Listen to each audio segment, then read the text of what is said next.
Boa noite, gente. Que alegria estar aqui. Pela primeira vez eu prego na Calvary, no culto, né? Já estivemos juntos em outras oportunidades, no retiro, há 2 anos atrás, eu acho. E que bom, estou muito feliz de estar aqui. Vocês não fazem ideia como essa comunidade é importante para mim, para a minha vida, para a minha família, para a nossa igreja também. Como o Cacá falou, a gente desfruta de uma relação que vai além dos interesses. E isso é maravilhoso, né? A gente poder ter irmãos assim, próximo na mesma cidade, que a gente pode encontrar aí 2, 3 vezes por semana. Às vezes ultimamente a gente ficou um tempo, ele viajou, depois quando voltou, viajei, ficamos quase 2 meses sem se ver, já estava doido. Mas é muito verdadeiro isso que a gente tem, que o Cacá repartiu aqui e que eu também tô podendo falar. É muito verdadeiro essa relação que a gente tem e eu acredito que isso deve se traduzir também para as nossas comunidades, né? Aquilo que a gente vive como amigos, como irmãos, deve se traduzir sim também para as nossas comunidades. A gente tem que entender que a gente está aqui nessa cidade como um só povo, o povo de Deus, o povo que Deus escolheu para ser fiéis aqui nesse lugar. Então, mais do que tudo, o chamado do Senhor para as nossas vidas não tem a ver com aquilo que a gente tem que fazer, mas tem a ver com aquilo que a gente deve ser no Senhor. E a gente deve ser fiel ao Senhor, certo? Então, que alegria poder estar aqui hoje e também poder falar de um tema que eu particularmente gosto muito, né? Vocês viram aí nas redes sociais e está aqui também na projeção, que é o impacto público do culto cristão.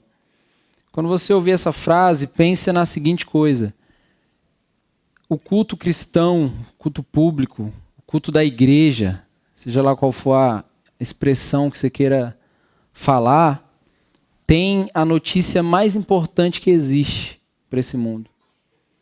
E que essa notícia ela é muito mais importante, deve tomar muito mais as nossas emoções, o nosso coração, do que qualquer notícia que venha sair no jornal amanhã, ou terça-feira, ou no decorrer de toda a semana.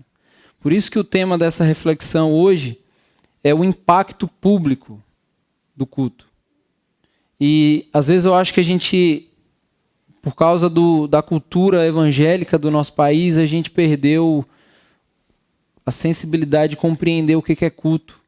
E o que o culto pode gerar na nossa vida e na cidade que a gente mora, a partir daquilo que a gente vive aqui, comunga, né?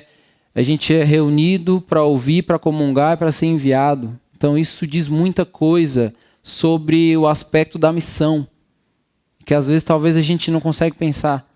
Talvez para muitos o culto é 2 horinhas aí semanal que a gente tem para a gente sentir o nosso coração ali remexer de um lado para o outro e depois a gente volta para a nossa vida, para a nossa casa, para viver uma vida de infidelidade, quando na verdade nós somos chamados para a fidelidade. Então pense na profundidade desse tema aqui, o impacto público do culto cristão. Quando eu falo do impacto público do culto cristão, eu não estou me referindo a uma ideia pragmática de como a gente pode estruturar a liturgia do nosso culto para a gente impactar a cidade, ou para a gente chamar a atenção do visitante que veio. Às vezes, a maioria das igrejas elas estão muito preocupadas em como formar um ambiente, uma liturgia, E quando eu falo liturgia, gente, eu sei que isso para muitos remete ao catolicismo romano, mas liturgia é toda vez que você organiza qualquer coisa. Você organizou, virou liturgia, certo? Então, se tem horário para começar, se tem horário para começar o louvor, se depois tem isso, depois tem aquilo, e isso é pré-agendado, isso é uma liturgia. A grande questão é que existem liturgias que são ruins, pobres, e existem liturgias que comunicam verdades, que nos tiram de um comodismo de viver 2 horas da nossa semana para encher a nossa cabeça, o nosso coração de nada, de coisa que, como o autor de Eclesiastes vai falar, coisas que escorrem entre os dedos, ou seja, fumaça, coisa que não faz sentido nenhum. Então, quando a gente fala do impacto público do culto, a gente não está pensando em uma ideia pragmática de como fazer um culto, de como desenvolver uma liturgia, ideias que possam impactar as pessoas que vêm, que possam impactar as pessoas que estão assistindo, né? Ou coisa do tipo. Queria chamar a nossa atenção aqui com esse tema para o fato de que o culto que tem aí nessa frase aí, em questão, é o culto que é prescrito nas Escrituras. O culto que o próprio Deus requer. O próprio Deus, o Criador do universo, ele requer de nós culto. E esse culto, ele não é qualquer coisa. Ele nem é qualquer coisa a partir da maneira como a gente vai prestar ou entregar esse culto, mas ele também não é qualquer coisa da maneira como a gente vai organizar e estruturar esse culto. É o culto bíblico, é o culto cristão. A gente está falando do culto cristão, o impacto público do culto cristão. A palavra de Deus, ela nos diz, ela nos orienta sobre o que deve ser um culto cristão. Diversos textos da Bíblia a gente tem elementos, coisas que devem estar presentes, coisas que não, automaticamente, coisas que não devem estar presentes em um culto e que faz com que esse culto em si seja um culto bíblico. Então, as Escrituras, a palavra de Deus, nos orienta a identificar o que é um verdadeiro culto e o que é também um falso culto. É sobre isso que a gente vai refletir aqui hoje, certo? Infelizmente, gente, a nossa cultura evangélica brasileira, ela ditou a maneira como a gente deve cultuar a Deus. Ela nos disse. E ela nos disse a partir das suas próprias contribuições. E não a partir das contribuições bíblicas, orientações bíblicas a respeito do culto. Então, o culto cristão, no nosso contexto brasileiro, se tornou uma reunião de característica expressivista. O culto cristão, ele se tornou o lugar onde eu vou para me expressar. Então eu preciso me expressar e as pessoas precisam ver a minha expressão. Então o culto, ele só se torna um verdadeiro culto dentro dessa compreensão orientada pela cultura quando eu vou e eu consigo de fato me entregar de uma forma que aí o culto ele vai ser validado a partir dessa expressão. Então a gente passa a avaliar a qualidade do culto, se ele é bom, se ele é ruim, a partir disso. A partir da minha expressão. Cara, hoje eu estava tão bem com Deus que o culto foi maravilhoso. Então, cara, hoje minha cabeça estava tão cheia de coisa que o culto foi bem ruim. Então a gente passa a validar a qualidade do culto a partir daquilo que nós sentimos. Gente, eu sinto informar, biblicamente, nós não somos aquilo que nós sentimos. Nós não somos. A gente valida a maioria das coisas na nossa vida diante daquilo que nós sentimos. Então, todas as decisões que a gente toma na vida são baseadas naquilo que nós sentimos. E isso está errado biblicamente. Porque nós não devemos ser orientados pelo que nós sentimos. Nós devemos ser orientados por aquilo que a palavra de Deus nos diz que nós devemos ser. A maioria das coisas que nós sentimos nem sequer é aquilo que nós somos. Nem sequer é aquilo que Deus nos gerou em nós originalmente. Então a gente não pode chegar e falar assim, o culto foi bom. Por quê? Porque eu senti Deus. Eu acho muito legal quando começa o culto e fala assim, gente, esse é o momento para a gente acalmar o nosso coração. Por que acalmar o nosso coração? Porque se a gente não acalma o nosso coração, a gente vem cultuar para se expressar e para depois validar o culto a partir daquilo que nós sentimos. Então, quando a gente acalma o nosso coração, o que acontece? Deus reina. Deus reina, Deus vem e Ele dita os ritmos da adoração. É Deus que dita os ritmos da adoração. Então, gente, infelizmente essa é uma realidade da nossa cultura evangélica. A gente passou a crer que o culto é esse ambiente. E eu não quero dizer que você não pode se expressar. Eu quero dizer que o culto não é a sua expressão. A gente se expressa porque o nosso corpo, as nossas emoções, elas são parte de um ser integral. Nós somos seres integrais. Nós não somos uma composição de partes. Deus não nos fez assim, ó, e saiu montando como um quebra-cabeça. Nós somos seres integrais, que estamos todos interligados aqui por dentro. O que o nosso coração sente dita para a cabeça. A gente costuma dizer que achar que o que a gente pensa a gente tem que levar para o coração. Mas a verdade é o contrário, é do coração para a mente. Porque é do coração que flui todas as fontes da vida. Então tudo aquilo que você pensa porque primeiramente está no seu coração. Então o culto, ele não é aquilo que está para fora, é aquilo que está de dentro. É quando o nosso coração ele passa a ser recalibrado, reconectado com as verdades do Criador.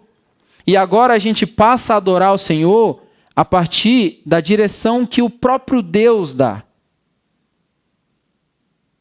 A partir daquilo que o próprio Deus nos orienta. Só que o significado da palavra culto é serviço. Não sei se você já parou para pensar sobre isso. Mas serviço não só no sentido de que eu estou na escala, venho aqui, pego o teclado, pego o violão, estou ali no acolhimento. Não é apenas esse serviço. O culto, ele é algo que é de dentro para fora. Então, o que você faz aqui, que a gente encara como serviço, na verdade, são expressões de serviço, que devem revelar muito bem onde que está centralizado o nosso coração. Não sei se você lembra do primeiro mandamento da lei. Qual que é o primeiro mandamento da lei? Não terás outros deuses diante de mim. Quando Deus ele começa a tratar com o seu povo, a primeira coisa que ele fala é isso. Não terás outros deuses diante de mim. Deus ele chama o seu povo para habitar nele e na sua história. Quando Deus requer isso do seu povo, não terás outros deuses diante de mim, ele está dizendo assim, eu não permito que tenha nenhum tipo de espaço entre eu e você. Anule, jogue fora todo e qualquer espaço, o intervalo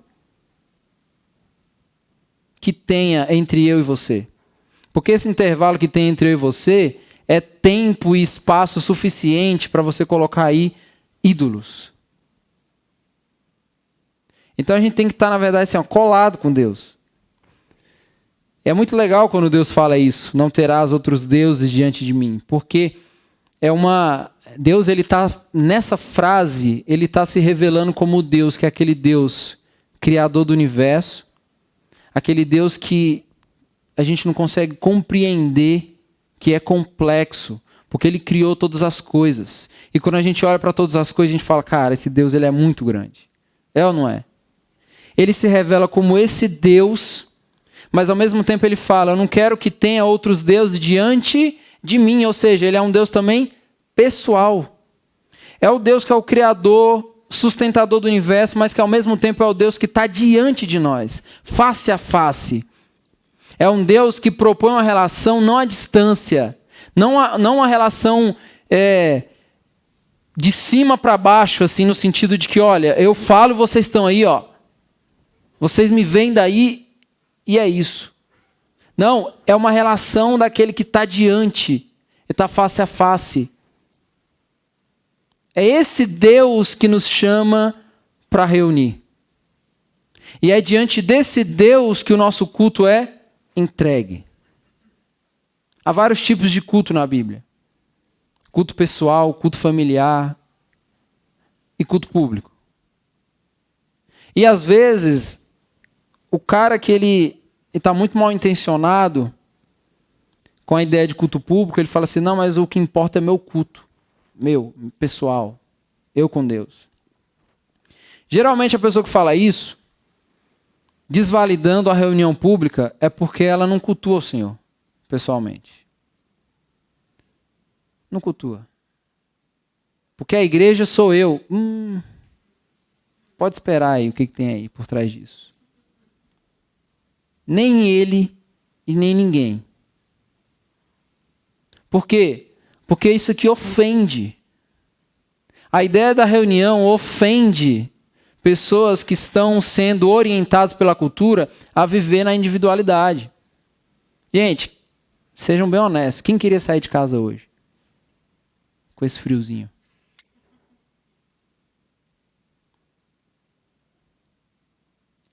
A gente precisa entender que cultuar o Senhor é perceber que Deus, esse movimento de Deus em nos atrair para o culto, é o mesmo movimento de Deus em resgatar o povo do Egito. Deus nos livra da escravidão de nós mesmos. Porque nós nos escravizamos em nós mesmos. A gente fala assim, hoje eu não vou. E o motivo nunca é o outro. O motivo é seu. E no dia que você falou, hoje eu vou, o motivo também é seu. E nunca é do outro. Então, na maioria das vezes, a gente vem na reunião, mas não vem no culto.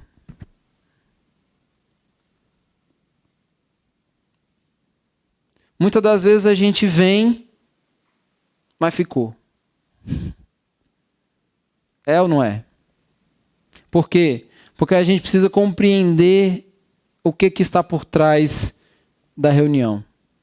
A gente precisa entender que o que está por trás do culto é esse Deus que fala para o seu povo, não terás outros deuses diante de mim, nos chama, nos atrai.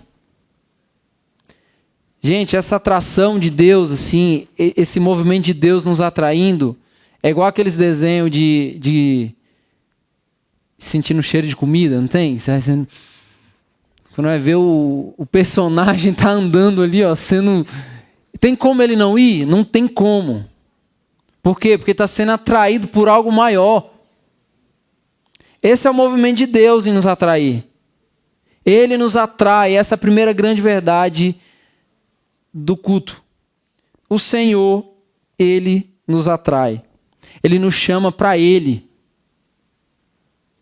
E Ele nos chama para habitar nele e para habitar na sua história. Dentro da sua história. Então, o culto cristão, antes de qualquer coisa, é uma reunião de serviço onde o próprio Deus atrai o seu povo para adorá-lo. O próprio Deus atrai esse povo que ele se compromete em aliança. É esse Deus que chama esse povo para adorar, enquanto ele narra para esse povo a sua história de redenção. Então Deus ele nos atrai para adorá-lo, e quando nós estamos diante dele, ele narra para nós a sua história de redenção. E nós somos agora submetidos não mais a um rito, mas a uma história, que a teologia chama da grande história, a maior das histórias, a história das histórias, que é a história da redenção. Esse Deus, então, que nos chama para isso, não para sentar numa cadeira, mas para adentrar em uma poltrona para uma viagem dentro de uma história. Uma história que é maior do que qualquer outra história. Uma história que é maior do que as nossas histórias que a gente possa vir aqui e compartilhar um com o outro. A maior história que pode existir. Então, o verdadeiro culto cristão é um culto teodramático. Quem já ouviu isso? Teodramático. É um culto que teo significa Deus, dramático de drama, história. Um verdadeiro culto, então, ele narra a história de Deus. Ah, então por que eu preciso vir no outro domingo? Porque você provavelmente esqueceu ele na sexta-feira, essa história. Então você precisa vir no próximo domingo. E as repetições que a gente é conduzido a viver, né, nessa grande história, elas são para nos formar, para um fim específico. Eu sei que a maioria de nós não gosta de repetição. Isso é do ser humano. O ser humano não gosta de coisas repetitivas. Tem uns que muito menos, são ainda mais sensíveis com isso. O ser humano não gosta de repetição. Mas você já percebeu que você só pode aprender uma coisa depois de muita repetição? Eu olho para um teclado e falo assim, meu sonho é aprender a tocar um teclado. E eu sei que eu não vou pegar o teclado e vou, de repente, fazer que nem a irmã aqui. Ó, coisa linda. Eu vou precisar repetir, repetir, repetir. Uma vez eu estava tentando ensinar minha esposa a tocar violão. E no primeiro dia ela queria tocar uma música. Eu falei, não é assim. Você tem que repetir isso aqui, repetir. Isso aí é muito chato. Então você não vai aprender a tocar uma música. Se não repetir, não vai aprender. Mas eu tenho que vir todo domingo mesmo? É isso aí. Por quê? Porque você precisa aprender essa história. Você precisa entender que sem essa história, a sua história não é nada. Nem história você tem. Sem essa grande história que é narrada no culto. Nem história você tem. Então o culto ele é teodramático. É onde o evangelho está sendo narrado, ele está sendo cantado, ele está sendo lido e ele está sendo comido. É no culto onde a gente encena e percebe a realidade do evangelho. O evangelho, gente, precisa adentrar o espaço da reunião do nosso culto e tomar até esses microfones aqui, esses pedestal aqui, ó, precisa estar cheio do evangelho, tudo isso aqui, ó. Por quê? Porque o culto é a história do evangelho. É sobre a história do evangelho. Por isso que a gente está falando, por isso que eu estou falando aqui, o evangelho é narrado, ele é cantado, nós cantamos o evangelho aqui. Por isso que o culto não é um lugar para a gente se expressar, é um lugar para a gente cantar sobre a maior de todas as expressões do mundo, que é Cristo pendurado na cruz e trazendo salvação para nós. Essa é a única expressão válida. Cristo pendurado diante do mundo. Por que ele ficou alto? Para que o mundo visse a sua vergonha. Vergonha que foi transformada em glória. Então quando a gente vem, a gente canta sobre o evangelho. A gente ouve sobre o evangelho. A gente narra a história do evangelho. A gente lê as escrituras, que é a história do evangelho. E a gente come também. Gente, igreja também é lugar de comer. Olha o que o apóstolo Paulo disse em Atos capítulo 20, verso 7. No primeiro dia da semana, nós nos reunimos a fim de partir o pão. Quando, gente? No primeiro dia da semana. Olha o que Paulo está nos dizendo aqui. A reunião pública do povo de Deus tem um dia específico. Toda vez que você ouvir alguém falando assim, isso é coisa de Constantino. Essa história que a igreja... Por que a igreja reúne no domingo? Gente, eu acho que a gente não deveria fazer essa pergunta, não. Se a gente conhece a história do evangelho, eu acho que, na moral, a gente não deveria fazer essa pergunta. Por que? Nossa, é interessante. Por que no domingo? Por que não é no sábado? Por que não é na terça-feira? Por que não é na quarta-feira? E aí, as pessoas que essa mensagem ofende, vão falar que isso daí foi na história da igreja. Constantino estabeleceu isso, foi o império que estabeleceu isso aí. Quando a igreja se aliou com o império, aí o império disse qual era o dia que a igreja deveria reunir.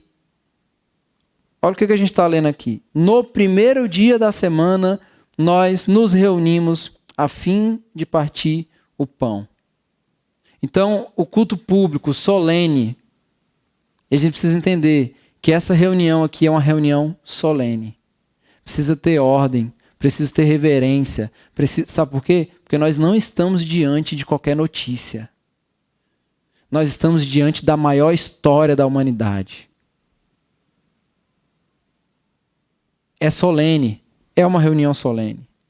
O apóstolo Paulo está dizendo que é nesse dia que a gente reúne e parte o pão. Então tem um dia específico e esse dia é o primeiro dia da semana, segundo o apóstolo Paulo.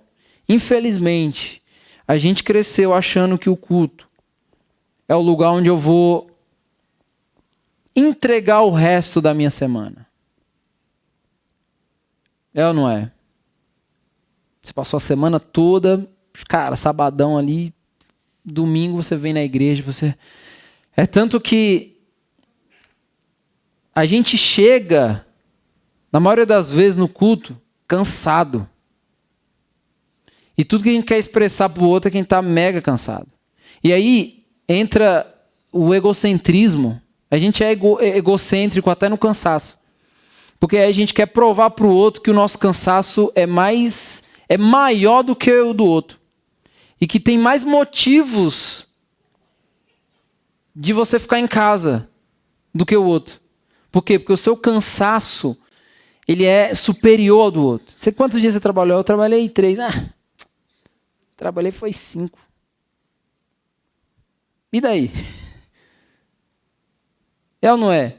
Então, além da gente vir para se expressar, a gente vem e expressa o quê? O nosso cansaço.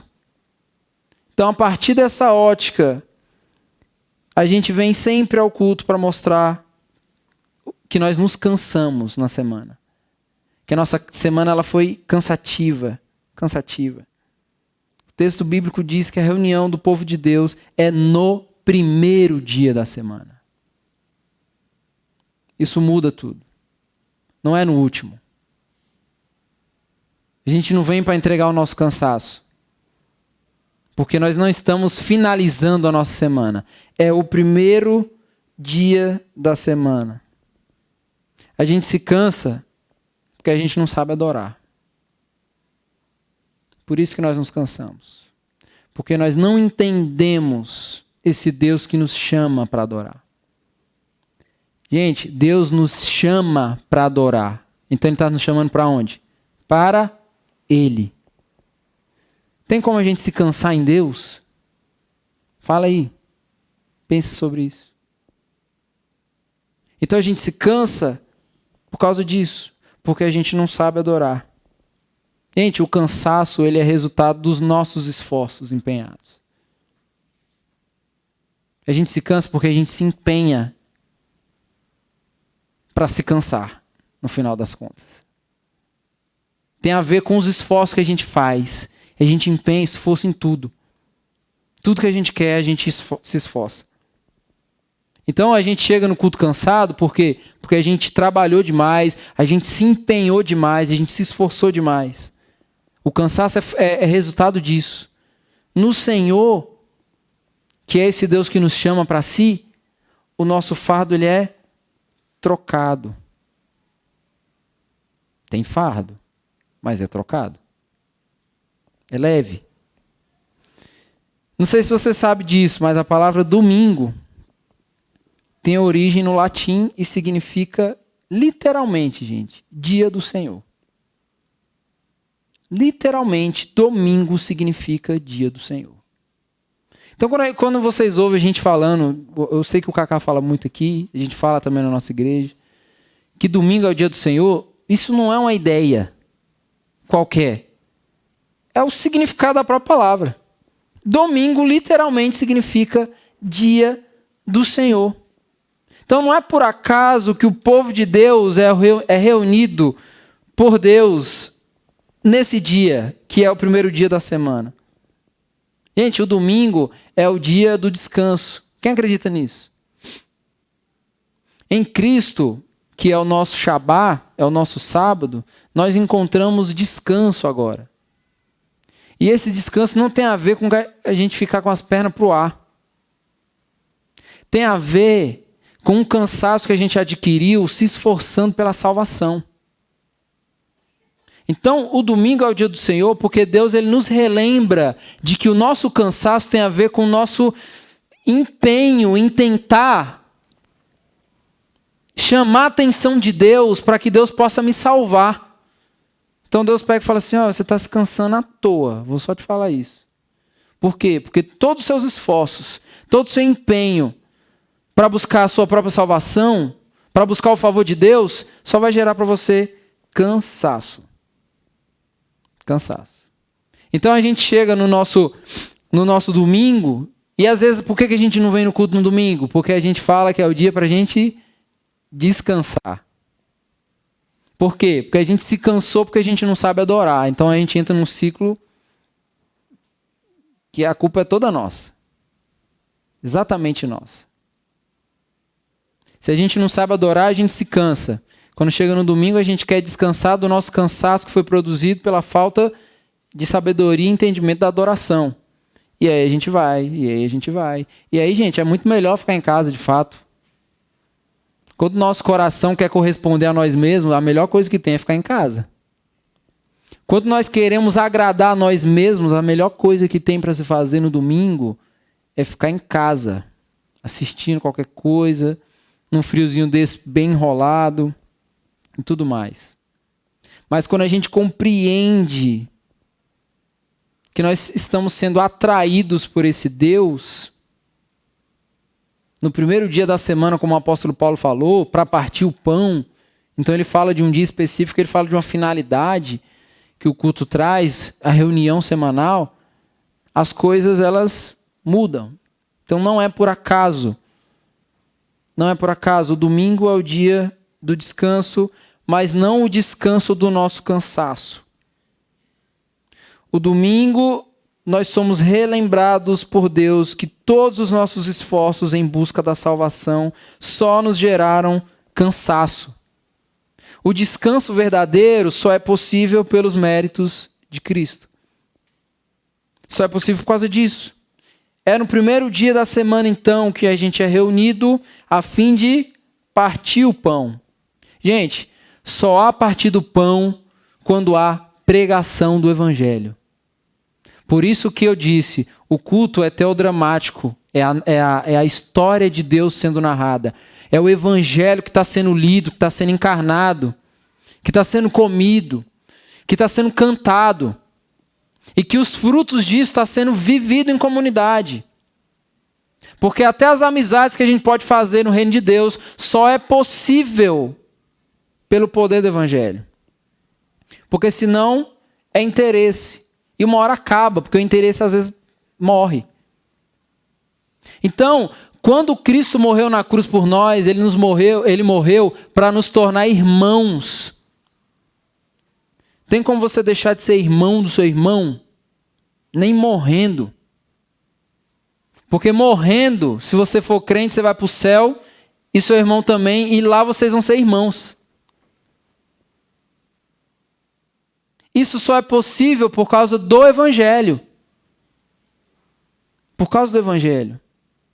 As relações que a gente constrói na comunidade de fé só são possíveis por causa da profundidade do Evangelho. Por isso que o tesouro da igreja é o Evangelho.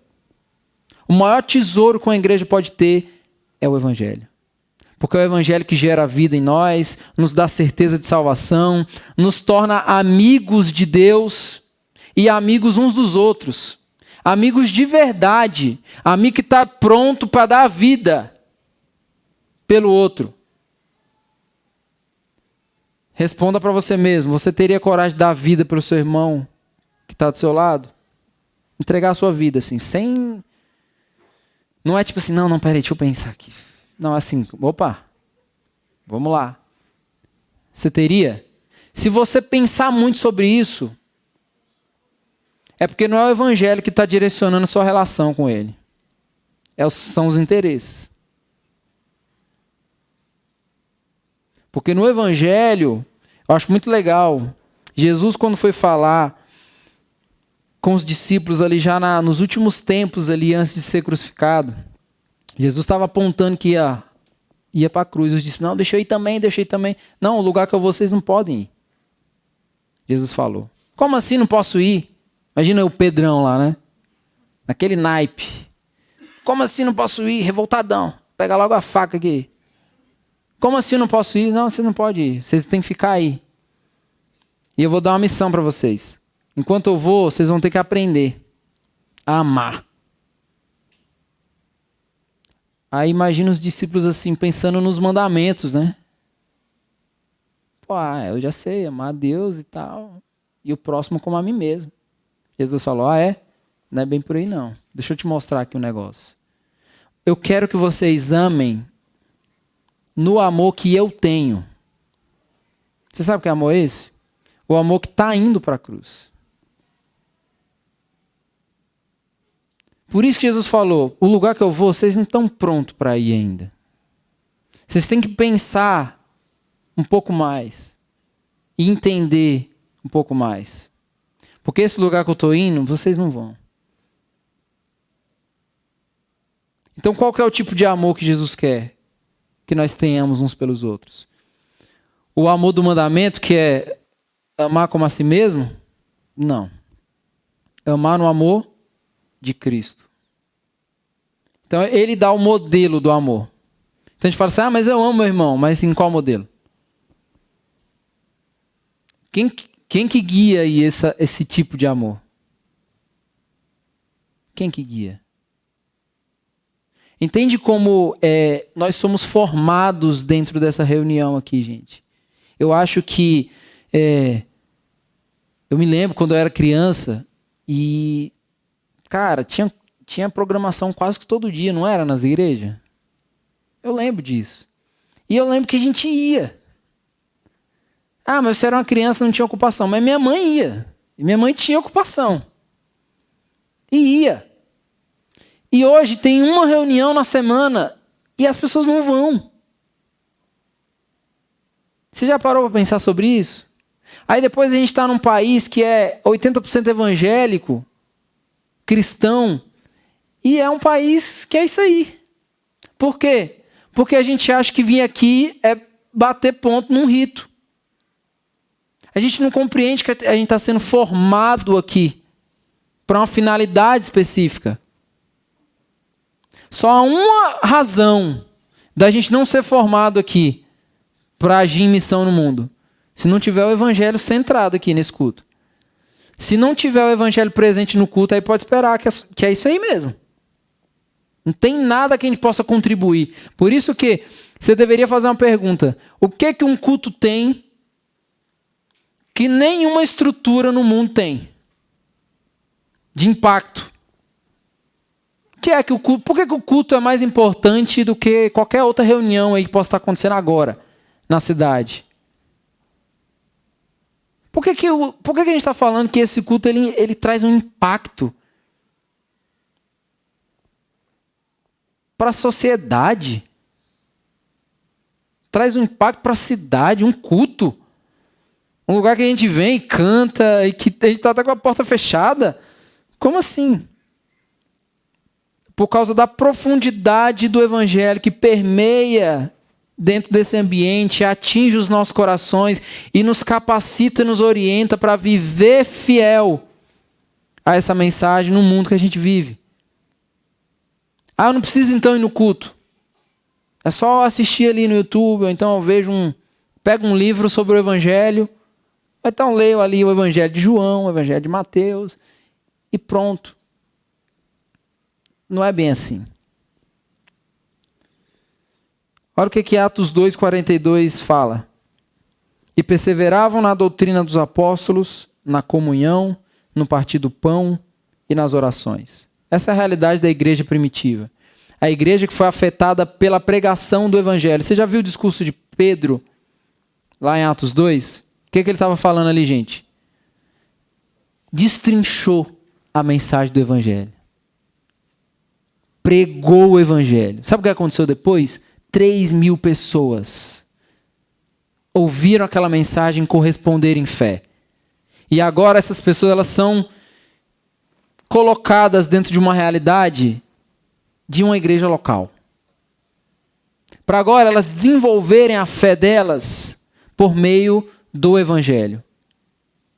Então, qual que era a realidade da igreja primitiva? Perseveravam na doutrina dos apóstolos, na comunhão, no partir do pão e nas orações. Então, o que gera comunhão? Perseverar na doutrina. Perseverar na doutrina gera comunhão. A gente precisa ser uma igreja mais da comunhão. Então, pregue mais o evangelho. Viva mais o evangelho. Cante mais o evangelho. Leia mais o evangelho. Coma do evangelho. Reparta do evangelho. Aí pronto. Aí a gente vai ter uma igreja forte na comunhão. Isso é tão engraçado, gente, porque a gente fala que comunhão é relação. Biblicamente, comunhão é ceia. É partir do pão. Ou seja, consegue perceber a profundidade? Eu só posso ser um com meu irmão se eu repartir com ele. do corpo de Cristo. E eu como e ele come também. Olha a profundidade. Aí a gente vai parar de querer ter relações superficiais. Gente, eu vou dizer uma coisa. Se você não estiver disposto a morrer, dar a sua vida pelo seu irmão que está aí do seu lado, não chame nem ele de irmão. Porque o evangelho não cativou o seu coração ainda. Não cativou. Então você não precisa de menos culto, você precisa de mais culto. Ah, não sei, minha vida espiritual está meio bagunçada aí. 3 meses eu vim na igreja. 3. 1, 2, 3. E eu não estou falando vir no rito, mas é vir nesse ambiente de formação do caráter cristão, onde o evangelho está sendo impresso no nosso coração. O que o salmista falou? Guardei a tua palavra onde? No coração, para não pecar contra ti. É isso que o evangelho faz em nós. O culto que é teodramático está narrando a história de Deus. A história de Deus é o evangelho. John Piper, quando perguntaram para ele o que é o evangelho, ele fala, Deus é o evangelho. Por quê? Porque o evangelho são todos os atos e os movimentos de Deus na história. Tudo que Deus faz, é evangelho. E no culto, nós estamos sendo mergulhados dentro dessa história. A história do evangelho. Perseverar na doutrina, na comunhão, no partir do pão e nas orações. O que gera comunhão, então? Perseverar na doutrina. Partir o pão é tocar a realidade presente do evangelho. Às vezes parece, né? Pô, o evangelho parece meio, não sei, eu preciso tocar. A gente é muito disso, né? Meio Tomé assim. Preciso tocar para ter certeza das coisas. Precisa tocar? Então pega um pedaço de pão e um copo de suco na reunião pública do dia do Senhor. Que você vai tocar o evangelho. E você não vai só tocar, você vai comer, vai engolir. E sabe o que é mais interessante, gente? Você já parou para pensar que o pão e o suco que você come e toma da ceia não tem a ver com seus movimentos de fome de ir até a comida, mas tem a ver com os movimentos de Deus de te alimentar. Todas as vezes que você pegar ali o sacramento, o pão e o suco, não pense que é sobre você aquilo ali. E mais, nunca rejeite o sacramento. Ah, não, porque eu estou mal com Deus. O sacramento não é sobre você. Ah, eu não vou ceiar porque eu passei a minha semana em pecado. O sacramento não é sobre os seus atos, mas sobre os atos de Cristo. Então aí é que você precisa do sacramento. Porque Calvino diz que é remédio. Se é remédio, é para mim, é para você. Nós chegamos aqui como enfermos. Gente, aqui é a reunião dos enfermos. Tá todo mundo doente aí, é isso aí. Lá na igreja é só TDAH, autista, um monte de coisa. Depressivo. E aí quando a gente está nas reuniões, parece reunião do CAPS. E é só reunião de membresia, reunião... a galera junto. E a gente fala, é isso aí, gente, olha que coisa linda. Olha que coisa linda. Um monte de enfermo sentado à mesa. E dependendo daquele que pode nos dar o remédio e curar as nossas enfermidades. Já parou para pensar? Então, partir o pão é tocar a realidade presente do evangelho. Sabe por quê? Porque o culto não é um rito pragmático. Não é. Gente, quem faz rito pragmático é pagão. A gente não é pagão. Nós somos cristãos. Quem faz rito pragmático é quem adora um Deus que nem presente está. Sabe por que a fé cristã ela é a fé mais convincente? Porque é a única que tem o seu foco presente, vivo. Vivo. A ressurreição, a gente deveria pensar muito mais sobre o domingo. Quando a gente lembra que o domingo é o dia que o Espírito Santo livrou Jesus da morte, trouxe a vida. O dia da ressurreição é o dia muito importante dessa história de Deus, essa história do Evangelho. Por quê? Porque nós só podemos crer no Evangelho por causa que Jesus ressuscitou. E é por isso que a gente deve cultuar. É nesse dia que a gente cultua. Por quê? Porque é real a nossa fé. É real. No credo apostólico, tem uma hora que fala: padeceu sob o poder de Pôncio Pilatos. O que isso significa? Jesus morreu, de fato, na mão de homens. Ou seja, é um fato histórico, comprovado, é real. E ressuscitou, um fato real. Então, o culto não é um lugar para a gente vir se expressar. E muito menos vir porque estamos cansados, demonstrar o nosso cansaço. Porque esse cansaço ele é fruto dos nossos próprios esforços. A gente não vem para um rito pragmático, porque a gente não é pagão. O nosso Deus está vivo. O nosso Redentor está vivo. E cultuar a Deus é mergulhar na sua história.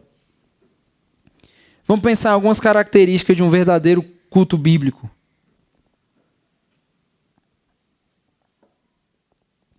Características de um verdadeiro culto bíblico. Deus nos reúne no dia da semana em que relembramos a ressurreição. O culto tem um dia específico, porque é o dia que nós relembramos a ressurreição. Então, o culto de fato, como foi falado aqui, é uma celebração. Assim como a ceia, por exemplo, não é um rito de velório, gente. Já percebeu que na maioria das vezes nos cultos, na hora da ceia, parece que é um velório, parece que a gente está diante de um morto. Não, a gente não está diante de um morto. A gente está diante do Cristo ressurreto. Da realidade do Cristo ressurreto. Entende? Então, tem um dia. E esse culto, que é os próprios movimentos de Deus em nos reunir, tem característica pedagógica, imaginativa e formativa. Então, as características do culto: ele é pedagógico, ele é imaginativo, ele é formativo. Ele é pedagógico porque nós somos imersos no drama da redenção, ou seja, nós somos instruídos sobre a verdade do Evangelho. Então ele é pedagógico, o culto, certo? O culto que tem o Evangelho centrado. Ele é pedagógico. Ele é imaginativo porque a gente precisa treinar a nossa imaginação para compreender esse drama, certo? E ele é formativo porque ele nos envia para uma ação cristã no mundo. Então, quando a gente fala de imaginação, por exemplo, a igreja cristã, nos últimos tempos, ela perdeu muito do seu aspecto imaginativo. Por quê? Porque o espaço de culto não transmite mais o drama da redenção. As igrejas modernas, você entra, você não consegue nem ver as pessoas direito. É uma caixa preta. Nada, não é... A gente já venceu isso, né, gente? Parede pode ser de qualquer cor. A questão não é a cor da parede. A questão é que não comunica mais as verdades do Evangelho. Então o ambiente não é mais um ambiente pedagógico, imaginativo e formativo. Não é. Quando a gente adentra ao espaço de culto, a gente precisa ser lembrado de onde a gente está.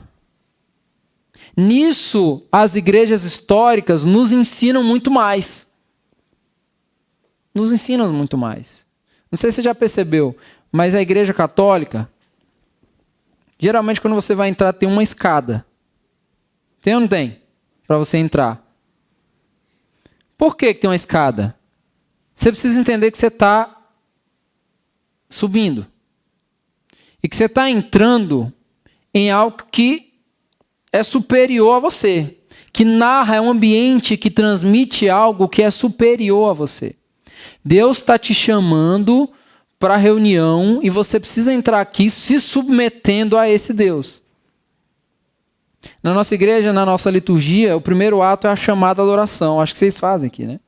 Deus nos chama para adorar. O segundo ato é o quê? Contrição. Por que contrição? Porque quando nós estamos diante desse Deus que é santo, automaticamente a gente sabe quem a gente é. Então, quando a gente está diante de Deus, a gente vê a sua santidade, a gente fala, cara, eu sou um pecador.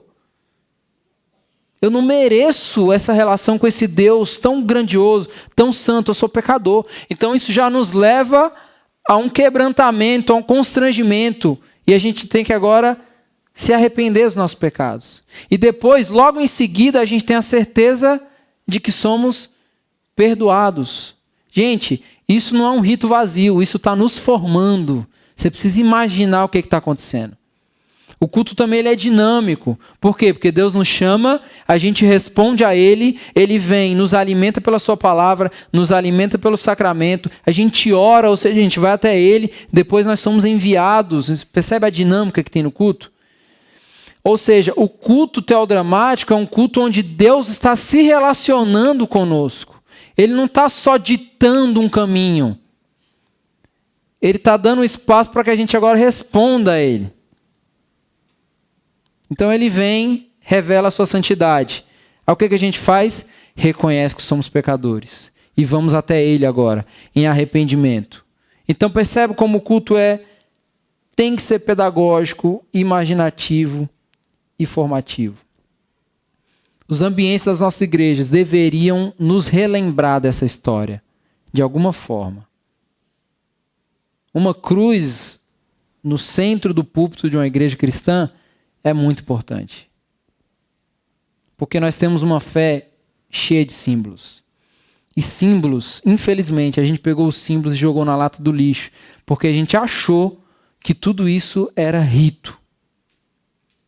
Sem que a gente compreendesse o teor pedagógico e formativo disso.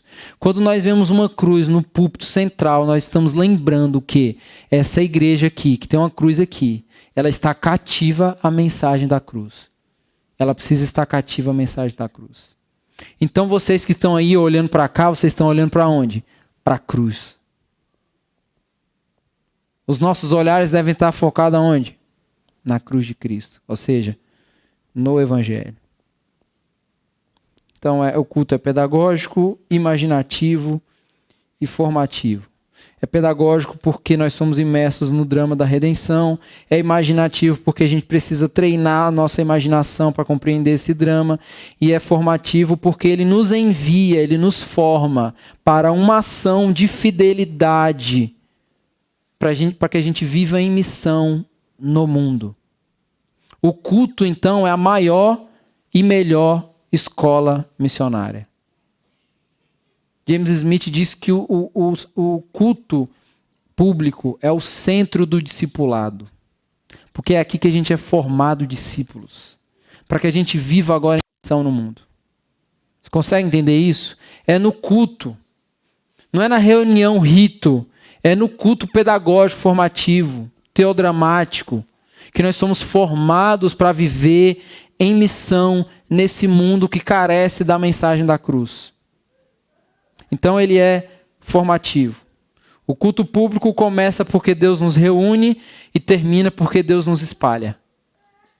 O culto começa porque Deus nos atrai para si e termina porque Ele nos envia para viver agora em missão nesse mundo que nós habitamos e que o Senhor nos colocou como mordomos.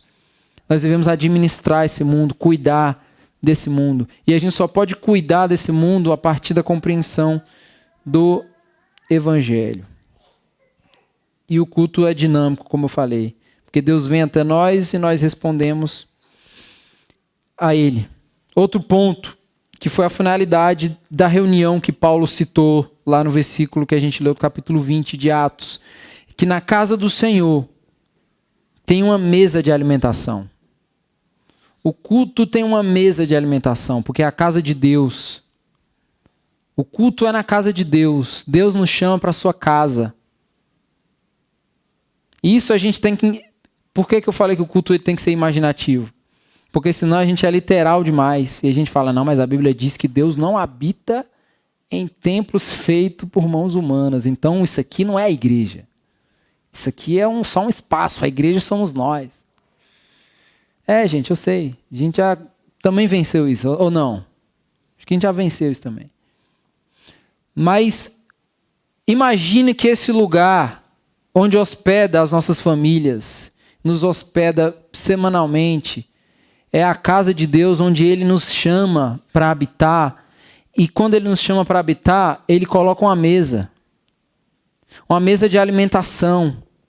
Deus nos alimenta por meio do seu santo evangelho e nos alimenta por meio do sacramento. O que a gente viu na realidade da igreja primitiva? Perseveravam na doutrina dos apóstolos, ou seja, o culto tem que ter pregação do evangelho e tem que ter vida do evangelho. Tudo flui do evangelho. Por isso que o evangelho é o centro do culto. Porque tudo flui, tudo é o evangelho, gente, do culto. Tudo. As crianças lá embaixo é o evangelho. O que a gente está fazendo aqui, cantando, tocando, falando, olhando para o irmão do lado, tudo isso flui do evangelho que está sendo pregado. Persevera na doutrina, ou seja, persevera na mensagem do evangelho. A mensagem que Pedro acabou de pregar quando o texto fala isso. Acabou de pregar, impactou um monte de gente, de vários lugares. Perseverar na doutrina dos apóstolos, na comunhão, ou seja, a comunhão é fruto da doutrina, e não o contrário. A gente não se relaciona para fortalecer a nossa ideia do evangelho. Não, o evangelho guia e orienta as nossas relações. A comunhão, no partir do pão, que é o sacramento, e nas orações. O evangelho é o orientador do culto. E ele nos forma para que a gente possa sair daqui, hoje, e no próximo domingo, e nos próximos, repetidamente, porque isso nos forma. A repetição nos forma. Por quê? Porque está nos treinando para a gente viver em missão, em fidelidade a esse Deus. Por isso que o culto cristão impacta o mundo. Não porque o que a gente vai fazer aqui vai chamar a atenção das pessoas. Não é porque a gente vai colocar uma banda boa aqui, cara, os vizinhos vão querer vir e tudo mais. Você já parou para pensar que, biblicamente, não existe culto evangelístico? Nossa! O culto é um serviço de adoração a Deus. O evangelismo é agora o que a gente compreende dessa vivência que a gente vive agora na vida. E depois que a gente vive isso na vida, a gente traz o irmão para adorar o Senhor. E não para se converter no culto. A gente traz o irmão, a pessoa que a gente se relacionou na semana, agora para ele compreender essa dinâmica aqui. Para que ele possa também ser formado para ir também. Por isso que o culto é o centro do discipulado. Porque aqui nós somos formados como discípulos. E depois que Deus nos reúne, Ele nos envia com a sua shalom. É muito legal porque nós somos enviados com a paz de Deus. A gente é enviado para um mundo caótico, mas nós somos enviados por Deus e pela sua paz, com a sua paz. Para que nós possamos retornar na próxima semana e sermos relembrados mais uma vez da nossa pecaminosidade, da nossa finitude e da grandeza desse Deus, que poderia muito bem não estar nem aí para a gente. Seria justo se ele não estivesse nem aí para a gente. Mas é um Deus pessoal, que se interessa pela sua criatura, que se relaciona, que busca um relacionamento com a sua criatura, para revelar aquilo que Ele é, e porque a partir disso nós possamos revelar aquilo que Ele é. Nós somos imagem e semelhança de Deus. Imagem porque nós representamos Ele aqui. Nós representamos. Então nós somos agentes do Evangelho. Agentes do Evangelho. O culto deve nos levar para a cidade. A gente precisa acabar com essa ideia de que o culto, a igreja nos tira da cidade. A maioria das pessoas pensam isso. A igreja me privou da cidade, da vida na cidade. Não, a igreja, o culto nos envia, nos capacita, nos treina para a gente viver na cidade. No próximo domingo a gente vai falar sobre isso aqui. Sobre a teologia da cidade. Sobre como isso aqui que a gente está vivendo hoje nos capacita. Não para a gente viver a semana toda, ai, foi tão legal aquela música que o Rodrigo cantou. Nossa, que maravilha, fiquei tão emocionado. Não é para isso. Entende? Entende que nós estamos sendo enviados agora para o campo missionário da vida? Mas nós estamos sendo enviados com uma certeza de que nós temos um Deus que é Pai e eternamente Pai, que nos envia com a sua Shalom. E outra, nós somos enviados com a certeza de que nós temos um lugar para retornar. O ambiente da comunhão, o ambiente onde nós partimos o pão e nós estamos pedagogicamente sendo nutridos pela verdade do Evangelho. Que a gente saia daqui hoje entendendo isso. Amém?